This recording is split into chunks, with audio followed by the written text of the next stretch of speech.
बहू, मुझे भोले बाबा के दर्शन करने जाना है। 2 दिन के बाद सावन का पहला सोमवार है। मुझे कावड़ लेकर जाना है, लेकिन मेरे पास पैसे नहीं हैं। इसीलिए तुम मुझे कुछ पैसे दे दो। जिंदगी का कोई भरोसा नहीं है बहू, आज हूँ कल नहीं। इसीलिए मैं सोच रहा हूँ। पंडित श्याम प्रसाद जी ने अपनी बहू अनुपमा से कहा, लेकिन अनुपमा बहू ने उनको धक्का मार दिया। श्याम प्रसाद जी नीचे जमीन पर गिर पड़े। बाबूजी, मेरे पास आपको देने के लिए कोई पैसा नहीं है। अगर आपको कावड़ लेकर जाना है तो बाहर मोहल्ले में जाकर लोगों से भीख मांग लो। और फिर एक दिन अनुपमा को ऐसा सबक मिला कि वो खुद भोले बाबा की भक्त हो गई। शहर के बीचों बीच एक पुराना 2 मंजिला मकान था, जहां पंडित श्याम प्रसाद जी रहते थे। उम्र ने उनकी कमर झुका दी थी, मगर मन अभी भी भोलेनाथ की भक्ति में अडिग था। श्याम प्रसाद जी की पत्नी की भी भोले बाबा में बहुत ही श्रद्धा थी। हर साल सावन के महीने में वो दोनों मिलकर बाबा के दरबार में जल चढ़ाने जाते थे। और फिर एक दिन श्याम प्रसाद जी की पत्नी इस दुनिया को छोड़कर चली गई। अभी 2 दिन पहले उन्होंने अपनी बहू अनुपमा से कुछ पैसे के लिए कहा था, तो उसने श्याम प्रसाद जी को बहुत अपमानित किया था। यहाँ तक कि श्याम प्रसाद जी को धक्का दे दिया था। लेकिन आज सावन का पहला सोमवार था, इसीलिए उन्होंने सोचा कि एक बार फिर से वो अनुपमा बहू से बात करेंगे। श्याम प्रसाद जी सुबह 4 बजे से ही नहा धोकर तैयार बैठे थे। पुराने बक्से से उन्होंने अपनी सफेद धोती निकाली, जिसे उन्होंने अपनी पत्नी के देहांत के बाद कभी नहीं पहना था। ये वही धोती थी जिसे उन्होंने बाबा के दरबार में ही पहनने की कसम खाई थी, क्योंकि ये सफेद धोती उनके लिए उनकी पत्नी लेकर आई थी। वो चाहती थी जब वो भोले बाबा को जल चढ़ाने जाएं, तो श्याम प्रसाद जी यही धोती पहने, लेकिन ऐसा हो नहीं पाया था। उनकी बहू अनुपमा रसोई में थी और गैस पर चाय चढ़ी थी, मगर उसके चेहरे पर कोई खास उत्साह नहीं था। उसे अपने पति की नौकरी की टेंशन थी, बच्चों की स्कूल फीस का झंझट था, ऊपर से बूढ़े ससुर की ये बाबा बाबा की लगन उसे बिल्कुल भी नहीं भाती थी। श्याम प्रसाद जी आहिस्ता से बहू के पास पहुंचे। बहू अनुपमा, आज सावन का पहला सोमवार है। मुझे बाबा के दरबार में जाना है। कुछ पैसे दे दो ना, बस का किराया ही दे दो, बाकी का मैं कुछ देख लूंगा। अनुपमा ने चाय में शक्कर डालते हुए पीछे मुड़कर श्याम प्रसाद जी को घूर कर देखा। बाबूजी, उस दिन का तमाशा भूल गए क्या, जो आज फिर से आप शुरू हो गए? रोज रोज इस तरह से नौटंकी करके आपको क्या मिलता है? अच्छा खासा मूड होता है, लेकिन आपकी आदत है उसे खराब करने की। मैं तो तंग आ गई हूँ आपकी फालतू की बातों से। बस कीजिए बाबूजी, बहुत हो गया पूजा पाठ। अब चुपचाप घर में बैठ जाइए। आपको तो बस मौका चाहिए मुझसे पैसे मांगने का।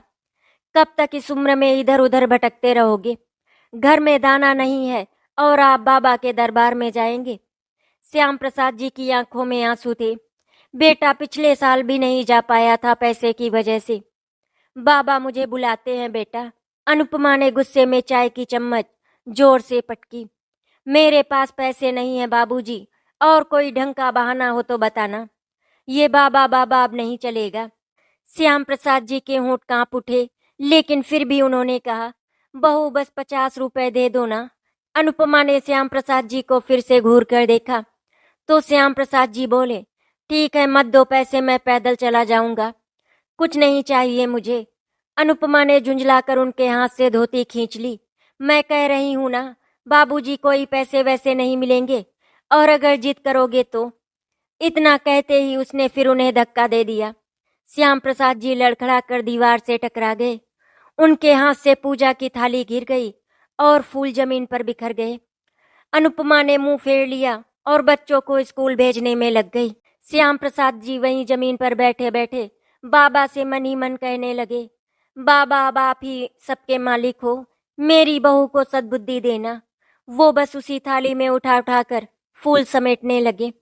उनकी आंखों से आंसू बह रहे थे। उधर अनुपमा ने ये बात किसी से नहीं कही, लेकिन उसी दिन शाम होते होते घर में अजीब सी घटनाएं होने लगी। बच्चे बुखार में तपने लगे, रसोई में दूध फट गया, पति की बाइक का एक्सीडेंट हो गया, हालांकि उसे चोट ज्यादा नहीं लगी, लेकिन काफी खर्चा हो गया। अनुपमा परेशान हो गई। उसे लगा ये सब बाबा की ही सजा है, मगर उसने ईगो में किसी से कुछ नहीं कहा। श्याम प्रसाद जी दीवार के सहारे बैठे बैठे कब रोते रोते सो गए उन्हें खुद पता नहीं चला। बहू अनुपमा ने जानबूझकर पानी भी नहीं दिया। उसने तो सोच लिया था अब ये रोज रोज का ड्रामा नहीं चलेगा। शाम को उनका बेटा राहुल ऑफिस से लौटा। उसने देखा बाबूजी वहीं बैठक में चटाई पर पड़े हैं। आंखों में सूजन है। बाबूजी आप यहाँ बैठे हैं, अंदर क्यों नहीं गए? श्याम प्रसाद जी ने नजरें झुका ली। बेटा कोई बात नहीं, मैं जरा थक गया हूँ, इसीलिए यहीं पर बैठ गया। राहुल ने अनुपमा को घूर कर देखा। तुमने बाबूजी को पानी तक नहीं दिया। अनुपमा झल्ला उठी। मैं कोई नौकरानी हूँ क्या, जो हर समय तुम सबके आगे पीछे घूमती रहूं? दिन भर घर देखूं, बच्चे देखूं, ऊपर से बाबूजी के नखरे भी उठाऊं। आजकल बाबूजी का भी दिमाग खराब हो गया है। पता नहीं उनको कौन सी धुन सवार हो गई है। कावड़ लेकर जाएंगे, भोले बाबा को जल चढ़ाएंगे। ठीक से चला भी नहीं जाता और जाएंगे भोले बाबा को जल चढ़ाने। अनुपमा की बातों को सुनकर राहुल ने कोई जवाब नहीं दिया, क्योंकि वो बहुत अच्छी तरह से जानता था कि अनुपमा से बहस करना बेकार है। अगर उसने कुछ भी कहा तो फिर बवाल ही हो जाएगा। उसने बाबूजी को उठाया और अंदर उनके कमरे में लिटाया। पैर दबाए, माथे पर पानी की पट्टी रखी। श्याम प्रसाद जी के दिल में कहीं एक टीस थी। जिस घर को बनाने में उम्र लगा दी, उसी घर में अब मेरे लिए जगह नहीं। रात को राहुल के पास कॉल आया। उसका क्लाइंट जो मुंबई से आने वाला था, उसका प्रोजेक्ट ही कैंसिल हो गया। कंपनी में बड़ा नुकसान होने वाला था और प्रमोशन रुक गया। राहुल परेशान हो गया। अंदर ही अंदर उसे भी लग रहा था कहीं बाबूजी ने नाराज होकर कुछ तो नहीं कह दिया। अगली सुबह श्याम प्रसाद जी ने कुछ नहीं कहा, बस पुरानी गठरी में अपनी धोती, एक पुराना गमछा और बाबा की फोटो रख ली। तड़के 4 बजे जब सब सो रहे थे तो चुपचाप दरवाजा खोलकर निकल पड़े। अनुपमा की नींद टूटी तो देखा बाबूजी का कमरा खाली था। दिल में एक अजीब सी घबराहट हुई, मगर उसने सोचा कहीं चले गए होंगे, वापस आ जाएंगे। श्याम प्रसाद जी स्टेशन की तरफ बढ़ चले। जेब में बस 30 रुपए थे। उन्होंने सोचा पैदल ही चले जाएंगे, बीच बीच में कोई ट्रक मिल गया तो हाथ जोड़ लेंगे। बाबा के दरबार जाना है बेटा। रास्ते में लोग उन्हें दया से देख रहे थे। एक दूध वाला रुका, उसने लस्सी पिलाई। एक फल वाला एक केला दे गया। बाबा के नाम पर कोई भी खाली हाथ नहीं लौटा रहा था। श्याम प्रसाद जी ने हर किसी को आशीर्वाद दिया। भोले बाबा तुम्हारी झोली भर देंगे बेटा। इधर अनुपमा के घर में सब उल्टा पुल्टा होने लगा। बच्चों को स्कूल में टीचर ने बिना वजह डांट दिया। राहुल को बैंक से लोन का नोटिस आया। अनुपमा ने पूजा की थाली उठाई, मगर दीपक बार बार बुझ जाता। अनुपमा को बाबूजी की याद आई। कहीं बाबूजी सच में नाराज तो नहीं हो गए? कहाँ चले गए होंगे? उसने आस पड़ोस में पूछा, लेकिन किसी ने नहीं देखा। राहुल ने स्टेशन, मंदिर, पुलिस स्टेशन, सब जगह पता किया। बाबूजी का कोई अता पता नहीं था। अनुपमा ने पहली बार रात को रोते हुए बाबूजी की फोटो को हाथ जोड़कर कहा, बाबूजी आप जहां भी हो वापस आ जाओ, मुझसे बहुत बड़ी गलती हो गई। श्याम प्रसाद जी 3 दिन पैदल चलते रहे। धूप, बारिश, थकावट, मगर होठों पर सिर्फ हर हर महादेव। आखिर वो बाबा के प्राचीन शिव मंदिर पहुंचे। वहीं शिवलिंग पर जल चढ़ाया, आंखें बंद की और आंसू बहते रहे। उधर अनुपमा ने भी घर में पहला व्रत रखा। भोलेनाथ से बाबूजी को सही सलामत लौटाने की मिन्नतें करने लगी। कहते हैं भोलेनाथ कभी किसी भक्त का दिल नहीं तोड़ते। बाबूजी ने भी बहू को उसका घमंड तोड़कर सिखा दिया। श्याम प्रसाद जी की तबीयत अचानक मंदिर के बाहर बिगड़ गई। शिव मंदिर के बाहर श्याम प्रसाद जी को साधु महाराज ने देखा। बूढ़े के पांवों में छाले पड़ गए थे, माथे पर तेज बुखार था। साधु महाराज ने उन्हें अपनी झोपड़ी में लिटाया, तुलसी का काढ़ा पिलाया और माथे पर गीला कपड़ा रखा। श्याम प्रसाद जी बड़बड़ा रहे थे, भोले बाबा मेरी बहू को सही राह दिखा देना। मेरा क्या है? साधु महाराज ने ध्यान से सुना। उनके मन में आया कि ये कोई साधारण बूढ़ा नहीं, सच्चा भक्त है। उन्होंने पास के मंदिर में पुजारी को बुलाया। पुजारी ने पास के गांव के अस्पताल में गाड़ी भिजवाई। उधर अनुपमा की नींद उड़ गई थी। उसे हर वक्त बाबूजी की आवाज सुनाई दे रही थी। बहू बस 50 रुपए दे दो, अनुपमा ने अपने पति राहुल से कहा। मुझे भोले बाबा के दरबार में जाना है, मुझे माफी मांगनी है, नहीं तो कुछ अनर्थ हो जाएगा। राहुल पहले तो चुप रहा, मगर फिर उसने भी बाबूजी की कमी महसूस की। उसी रात उसने एक टैक्सी बुक की। अनुपमा, राहुल और दोनों बच्चे भोलेनाथ के मंदिर की तरफ निकल पड़े। रास्ते भर अनुपमा रोती रही, अगर बाबूजी को कुछ हो गया तो मैं जीते जी मर जाऊंगी। श्याम प्रसाद जी को गांव के छोटे से अस्पताल में भर्ती कराया गया। डॉक्टर ने कहा, इन्हें बहुत कमजोरी है, उम्र भी ज्यादा है, अब इन्हें अपनों की जरूरत है। श्याम प्रसाद जी होश में आए, मगर आंखों में वही भोलेनाथ बसे थे। बाबा, मेरी बहू को सही राह पर लाना, वो हर किसी से बस यही कहते। अस्पताल के नर्स, डॉक्टर सब उनकी सेवा करने लगे। किसी ने अपनी माँ की दवा से बाबूजी को दवा दी, किसी ने अपनी रोटी बांटी। गांव वालों ने चंदा इकट्ठा कर उनका इलाज करवाया। अनुपमा, राहुल और बच्चे मंदिर पहुंचे तो वहां के पुजारी से पूछा, कोई बूढ़े बाबा आए थे क्या? वो हमारे बाबूजी हैं। पुजारी ने साधु महाराज से बात करवाई तो साधु ने बताया कि वो बाबा अस्पताल में हैं। अनुपमा की आंखों से आंसू थम नहीं रहे थे। अनुपमा ने शिवलिंग के सामने माथा टेका। भोले बाबा, मुझे माफ कर दो, मैंने अपने बाबूजी को धक्का दिया, आप मुझे उसकी सजा दो, बस उन्हें बचा लो। वही खड़े भक्तों ने देखा, एक बहू अपने कर्मों के बोझ तले टूट रही थी। कोई उसके सिर पर हाथ रख रहा था तो कोई कह रहा था, भोले बाबा तो बड़े दयालु हैं बेटा, वो तुझे माफ कर देंगे। अनुपमा भागती हुई अस्पताल पहुंची। बाबूजी बिस्तर पर पड़े थे, आंखें अध खुली थी। अनुपमा उनके पैरों में गिर गई। बाबूजी, उठो और मुझे माफ भी कर दो, देखो आपकी बहू आई है आपको लेने। श्याम प्रसाद की झुर्रियों में एक हल्की मुस्कान आई। भोले बाबा ने तुझे सद्बुद्धि दे दी बहू। अनुपमा ने उनके पैर पकड़ लिए और आंसू लगातार बहते रहे। अस्पताल के नर्स, डॉक्टर भी ये दृश्य देखकर भावुक हो गए।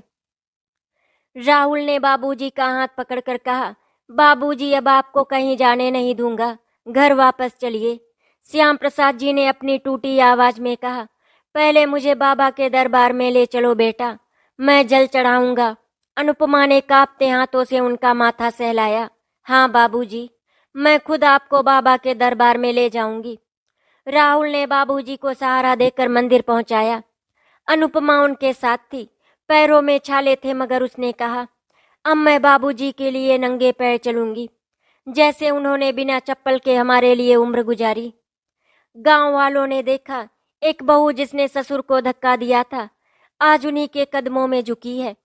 मंदिर के पुजारी ने बाबूजी को सहारा देकर गर्भगृह तक पहुंचाया। श्याम प्रसाद जी ने कांपते हाथों से जलाभिषेक किया, शिवलिंग पर बेलपत्र चढ़ाए। उनकी आंखों से आंसू बहते रहे, जैसे वो भोलेनाथ के चरणों में सब कुछ समर्पित कर रहे हों।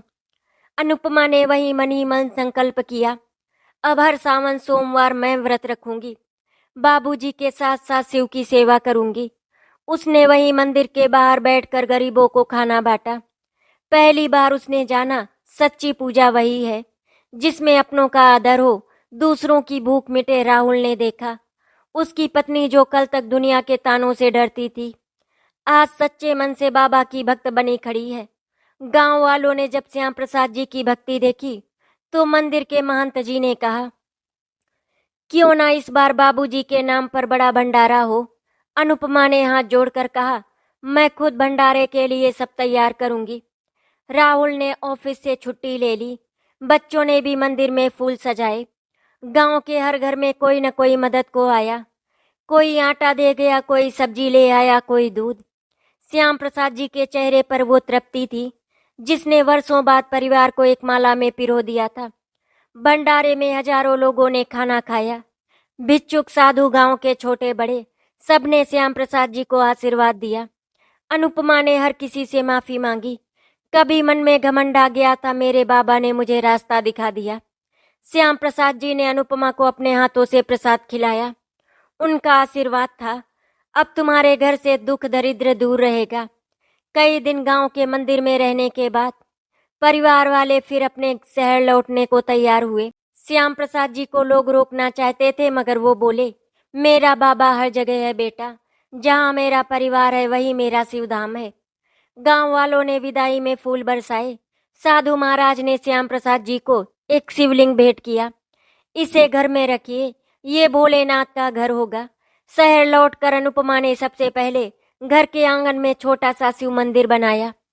रोज सुबह खुद गंगा जल से शिवलिंग धोती, बेलपत्र चढ़ाती और श्याम प्रसाद जी के पैर छूकर दिन शुरू करती। बच्चे भी बाबा से आशीर्वाद लेते। राहुल ने भी अब हर सोमवार को दफ्तर जाने से पहले पूजा रखी। श्याम प्रसाद जी को लगा ये वही घर है, मगर अब इसकी दीवारों में सुकून बस गया है। एक रात अनुपमा को सपना आया। उसने देखा भोलेनाथ ने उसे आशीर्वाद दिया। कहा, तूने अपने बाबा को पहचान लिया, अब तेरा घर ही स्वर्ग होगा। अनुपमा घबरा कर उठी। श्याम प्रसाद जी के कमरे में पहुंची तो देखा बाबूजी माला जप रहे थे और मुस्कुरा रहे थे। राहुल को उसी हफ्ते कंपनी से प्रमोशन मिला। बच्चों की स्कूल की फीस माफ हो गई। स्कूल ने कहा, ये बच्चे पढ़ाई में अव्वल हैं। घर में हर छोटी बड़ी बीमारी खुद ब खुद ठीक हो गई। वो हवा जो कभी ताने और कलह से भरी थी, अब भजन और घंटी की ध्वनि से गूंजने लगी। श्याम प्रसाद जी जब भी पड़ोस से निकलते तो लोग अनुपमा की तारीफ करते। पंडित जी, आपकी बहू तो साक्षात लक्ष्मी है। घर संभाल लिया, आपके पैर पकड़ लिए। श्याम प्रसाद जी सिर झुकाकर कहते, ये सब भोलेनाथ की लीला है बेटा। अनुपमा अब हर साल सावन में गरीबों को कपड़े बांटती, मंदिर में कांवड़ चढ़ाती और हर सोमवार को व्रत रखती। एक शाम श्याम प्रसाद जी ने अनुपमा को पास बिठाया।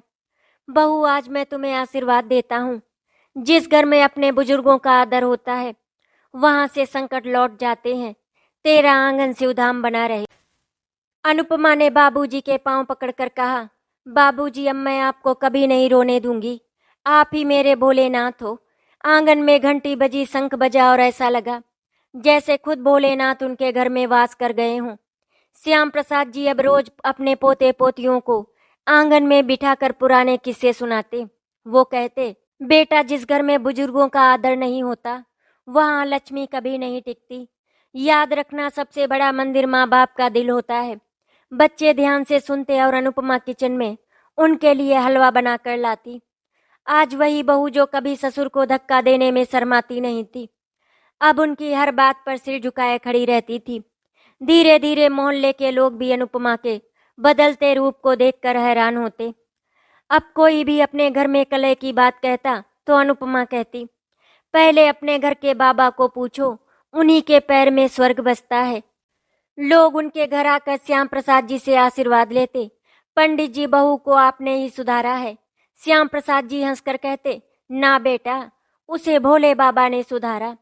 अब हर सावन में अनुपमा खुद कावड़ लाने लगी थी। मोहल्ले की औरतें भी उसके साथ जाती। सबने मिलकर तय किया कि हर साल बाबा के नाम पर बड़े जलाभिषेक का आयोजन होगा।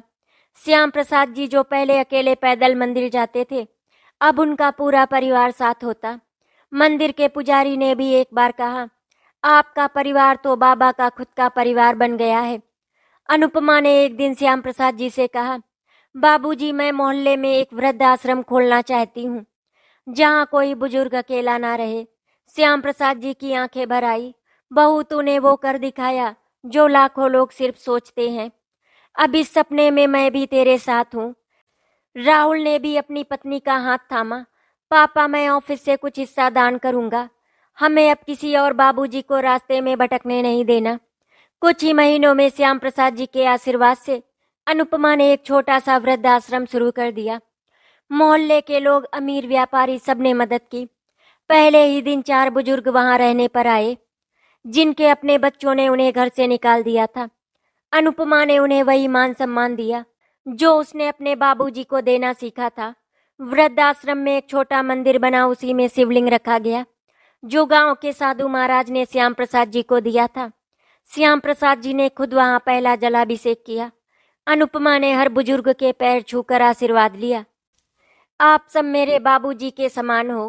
पूरा वृद्धाश्रम शिवमय हो गया। भजन, शंख, घंटी एक एक दीवार जैसे बोल रही हूँ, हर हर महादेव। अनुपमा मोहल्ले की बहू नहीं बेटी बन गई थी। हर बुजुर्ग हर बूढ़ा उसे सिर पर हाथ रखकर आशीर्वाद देता। तू जन्मों जन्मों तक ऐसे ही सेवा करती रहे। श्याम प्रसाद जी ने अनुपमा को गले लगाकर कहा, बहू नहीं तू मेरे लिए माँ पार्वती बन गई। श्याम प्रसाद जी के पोते राज ने पहली बार अकेले सावन सोमवार का व्रत रखा। उसने अपने दादाजी से शिवलिंग पर बेलपत्र चढ़ाना सीखा और अनुपमा ने उसे सिखाया। बेटा भोलेनाथ सिर्फ मंदिर में नहीं, घर के बुजुर्गों के दिल में रहते हैं। राज ने हाथ जोड़कर कहा, दादाजी मैं बड़ा होकर वृद्धाश्रम का खर्चा उठाऊंगा। श्याम प्रसाद जी की आंखें भर आई। 3 पीढ़ियों में अब संस्कार बस चुके थे। श्याम प्रसाद जी की उम्र अब 85 पार हो गई थी। एक रात उन्होंने अनुपमा और राहुल को पास बुलाया। अब मुझे बाबा बुला रहे हैं, मगर खुशी है कि मैं खाली हाथ नहीं जा रहा। तुमने जो सेवा का बीज बोया है वो तुम्हारी संतानों में फलेगा। अनुपमा ने रोते हुए कहा, बाबूजी आप कहीं नहीं जा सकते।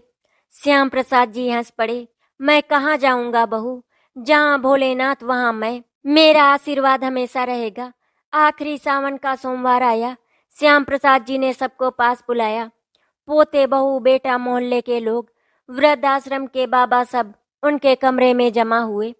उन्होंने सबको शिवलिंग के पास बैठाया। अनुपमा ने कहा, बहू हर घर में मेरे जैसे किसी बाबूजी को भूखा मत रहने देना और हर सावन में शिव को याद रखना, तभी ये घर सुखी रहेगा। श्याम प्रसाद जी ने आखिरी बार हर हर महादेव कहा और उनके होठों पर वही भोलेनाथ का नाम था। श्याम प्रसाद जी के जाने के बाद मोहल्ले भर में शोक की लहर दौड़ गई। किसी ने अपने बाबूजी को खोया, किसी ने अपने गुरु को। अनुपमा ने बाबा को पूरे विधि विधान से विदा किया। घर के आंगन में ही भजन कीर्तन रखा गया। गांव से साधु महाराज भी आए, वही जिन्होंने उन्हें मंदिर के बाहर संभाला था। उन्होंने कहा, तुम सब बहुत भाग्यशाली हो, ऐसा भक्त छोड़कर भी घर में वास करता है। अनुपमा ने बाबा का शिवलिंग उनके कमरे में सजा दिया। अब वही उनकी उपस्थिति का प्रतीक था। श्याम प्रसाद जी के जाने के बाद अनुपमा अब पूरे मोहल्ले में बाबा की बेटी कहलाने लगी।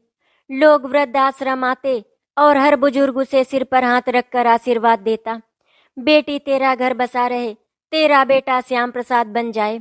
अनुपमा हर सुबह बाबा के शिवलिंग पर जल चढ़ाकर ही वृद्धाश्रम जाती, वहां रहकर सबकी सेवा करती। अनुपमा ने राहुल के साथ मिलकर दूसरा वृद्धाश्रम भी खोला और फिर तीसरा।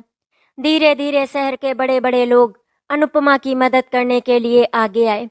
अनुपमा कहती, बुजुर्गों के लिए कोई भीख नहीं, ये आशीर्वाद देते हैं, बदले में हम पर पुण्य बरसाते हैं। लोगों ने उसके हाथ में दान रखा और अनुपमा हर दान को बाबा के नाम पर ही समर्पित करती। स्थानीय प्रशासन ने अनुपमा को सम्मान पत्र दिया, मगर उसने सबके सामने कहा, ये सम्मान मेरा नहीं, ये मेरे बाबूजी श्याम प्रसाद का है, जिन्होंने मुझे सिखाया कि घर के बुजुर्ग ही सच्चा मंदिर है। मीडिया ने उसकी कहानी छापी। एक बहू जिसने एक दिन अपने ससुर को धक्का दिया था, वही अब सैकड़ों बाबाओं की बेटी बन गई। अनुपमा के बेटे राज ने कॉलेज में old age home volunteers club शुरू किया। उसके दोस्त हर रविवार वृद्धाश्रम आते, बुजुर्गों से कहानियां सुनते, उनका इलाज करवाते।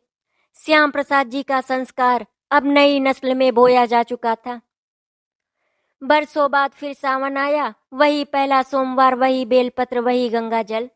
अनुपमा ने उस दिन बाबूजी की तस्वीर के सामने बैठकर कहा, बाबूजी अब मुझे और कुछ नहीं चाहिए, बस आप ऐसे ही मेरे साथ बने रहो।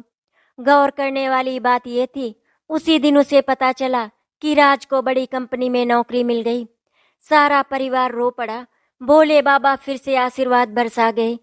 एक दिन वृद्धाश्रम में एक नया बाबा आया। वो सड़कों पर लावारिस घूमता था।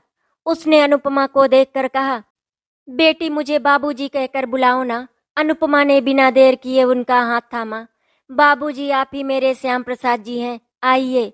वो बूढ़ा बाबा उनके पैरों में गिर पड़ा और वृद्धाश्रम फिर से एक नए बाबा के आशीर्वाद से पवित्र हो गया।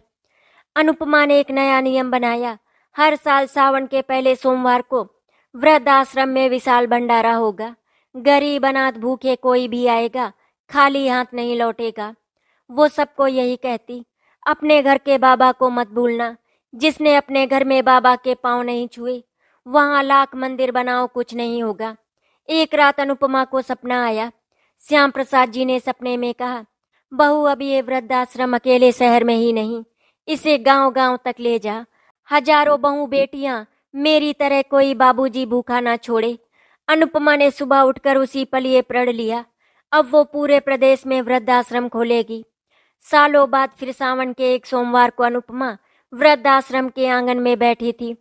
उसी आंगन में श्याम प्रसाद जी की तस्वीर मुस्कुरा रही थी। उनके सामने शिवलिंग, बेलपत्र, दीपक और ढेर सारे बुजुर्ग।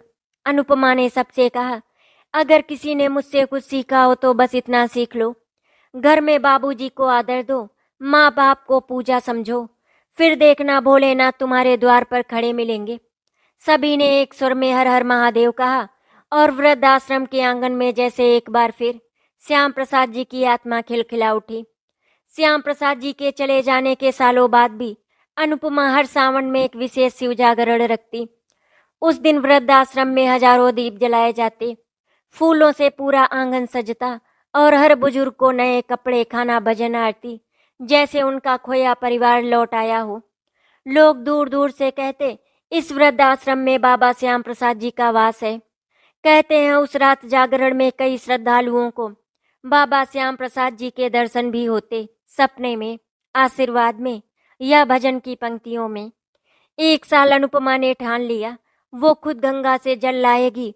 उम्र हो गई थी, शरीर थकता था, मगर भक्ति नहीं। लोगों ने कहा, बहू तुम क्यों कावड़ उठाओगी? अनुपमा ने कहा, जब मैंने अपने बाबा को धक्का दिया था तब भी तो शर्म नहीं आई थी, आज भक्ति में क्या शर्म।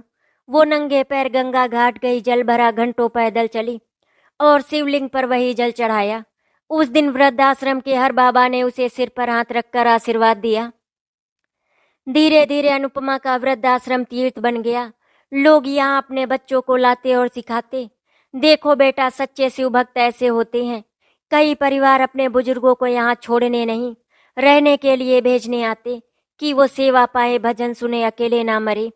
लोग चढ़ावा नहीं चढ़ाते, आशीर्वाद लेते थे और अनुपमा हर चढ़ावे को उसी शिवलिंग पर रख देती थी जो श्याम प्रसाद जी की अंतिम निशानी थी। एक बार शिवरात्रि आई, इतनी भीड़ हुई कि वृद्धाश्रम में जगह नहीं बची। अनुपमा ने बुजुर्गों को अपने घर बुला लिया। सबने मिलकर पूरी रात शिव तांडव स्रोत गाया। आंगन में हर घर से दीपक जलाए गए और लोगों ने पहली बार जाना कि शिव केवल कैलाश में नहीं रहते, वो हर उस जगह में रहते हैं जहां बुजुर्गों का सम्मान होता है। सब लोग अनुपमा को बाबूजी की बेटी नहीं, सबकी माँ कहने लगे। उसके पास बच्चे, बूढ़े, जवान सब आशीर्वाद लेने आते। वो किसी को खाली हाथ लौटाती नहीं थी। कभी भजन देती, कभी भगवा वस्त्र, कभी बेलपत्र और हमेशा एक वाक्य, बुजुर्गों को पूछोगे तो शिव आपको खुद पूछेंगे। अनुपमा अब बूढ़ी हो चली थी, बाल सफेद, कमर झुकी, मगर भोलेनाथ के नाम पर कांवड़ उठाने की हिम्मत फिर भी रखी। उसने अपने बेटे राज से कहा, बेटा ये शिवलिंग हमेशा जलता रहे जैसे मेरे बाबा के संस्कार जले थे। राज ने कहा, माँ मैं हर सावन सोमवार को शिवलिंग पर जल चढ़ाऊंगा और वृद्धाश्रम में पहले भंडारे का पहला पत्तल खुद बांटूंगा। अब हर साल सावन में हजारों शिव भक्त आते, कोई बेल पत्र लाता तो कोई गंगा जल, कोई शिव नाम का पताका।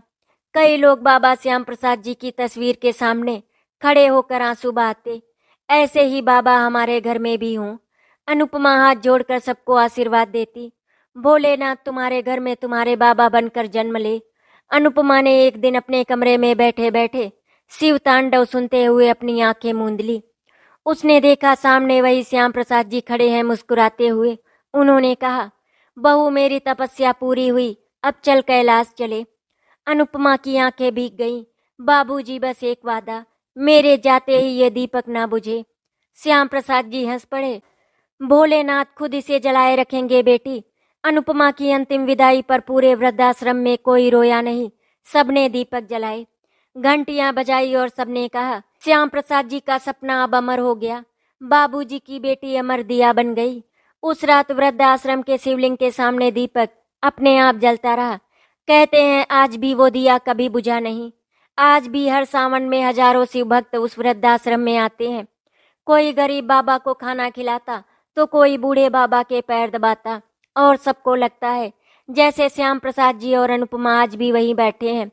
शिवलिंग पर जल चढ़ता है, घंटियां बजती हैं और दीवारें कहती हैं, जिसने अपने बाबा को ठुकराया उसे भोलेनाथ ने सजा दी, मगर जिसने माफी मांगी उसे अमर आशीर्वाद मिला। जिस तरह आप अपने भोले बाबा का सम्मान करते हैं, उसी तरह से अपने घर के बुजुर्गों का सम्मान करेंगे तो भोले बाबा की कृपा हमेशा आप लोगों पर बनी रहेगी। सावन के पहले सोमवार की आप लोगों को हार्दिक शुभकामनाएं। आप हमेशा स्वस्थ रहें, खुश रहें और भोले बाबा की कृपा आप लोगों पर बनी रहे। आशा करती हूँ आपको हमारी कहानी अच्छी लगी होगी। अगर आपको हमारी कहानी अच्छी लगी तो वीडियो को लाइक एंड शेयर करें, चैनल को सब्सक्राइब करें। वीडियो देखने के लिए आपका धन्यवाद।